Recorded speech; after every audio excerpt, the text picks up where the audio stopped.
Na escuridão dos tempos medievais, quando o mundo era governado mais pelo medo do desconhecido do que pela razão, surgiu uma das mais injustas perseguições da história. Não contra um povo, nem contra uma ideia, mas contra um animal.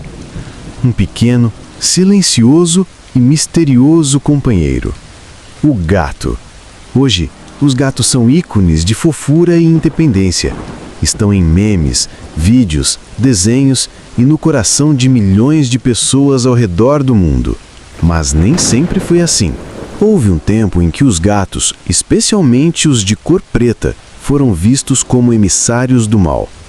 E essa visão custou caro, para eles e, ironicamente, para toda a humanidade. Na Europa medieval, a Igreja Católica exercia poder absoluto. A fé e o medo caminhavam lado a lado. Tudo que fugia da doutrina cristã era automaticamente considerado suspeito. A natureza misteriosa dos gatos não ajudava. Seus hábitos noturnos, os olhos que brilhavam no escuro, o andar silencioso e a aparente indiferença aos humanos causavam desconfiança em uma sociedade onde tudo precisava de explicação divina. Foi nesse cenário que surgiram as primeiras conexões entre gatos e bruxaria. Mulheres que viviam sozinhas, conheciam ervas medicinais e ajudavam os doentes eram vistas com medo. Muitas tinham gatos como companheiros, animais discretos e úteis para manter ratos longe dos celeiros. Essa relação simples e prática passou a ser interpretada como algo sombrio. A ideia de que essas mulheres seriam bruxas e os gatos seus servos demoníacos começou a se espalhar.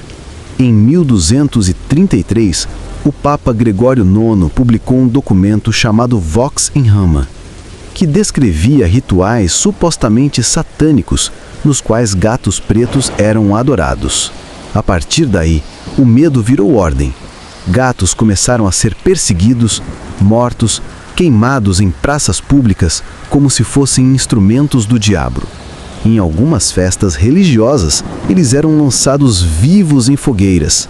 Matar gatos era considerado um ato de fé, uma maneira de purificar a cidade. Mas o que ninguém esperava é que essa superstição teria consequências trágicas. Com a morte dos gatos, a população de ratos nas cidades medievais explodiu. Os ratos carregavam pulgas e as pulgas bactérias. Foi assim que por volta de 1347, a Europa mergulhou em uma das maiores tragédias da história, a Peste Negra. A doença, trazida pelas pulgas dos ratos, matou cerca de 1/3 da população europeia. Muitos estudiosos acreditam que a dizimação dos gatos contribuiu diretamente para essa catástrofe. Ao eliminar seus maiores predadores naturais, o homem medieval abriu caminho para que a peste se espalhasse sem controle. A ligação entre gatos e bruxaria se reforçou nos séculos seguintes. Nas caças às bruxas do século XV e XVI, era comum interrogar mulheres sobre a presença de gatos em suas casas. Se ela tivesse um gato preto, as suspeitas de bruxaria aumentavam. O animal era visto como um familiar, um espírito demoníaco que ajudava a bruxa em seus feitiços. Dizia-se que as bruxas podiam até se transformar em gatos para espiar vizinhos ou escapar das autoridades. Mas por que exatamente os gatos pretos? A cor preta, na simbologia medieval, era associada à noite, ao desconhecido, à morte. Era a cor do luto, do medo, do que está escondido. Gatos pretos que cruzavam o caminho de alguém eram considerados sinal de azar, de má sorte.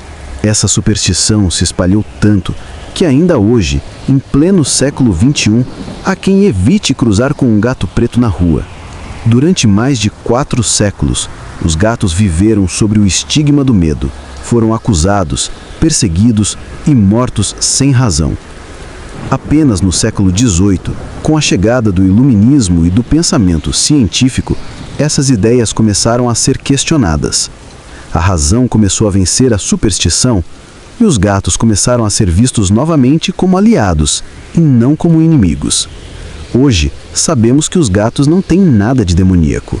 São seres inteligentes, sensíveis, curiosos.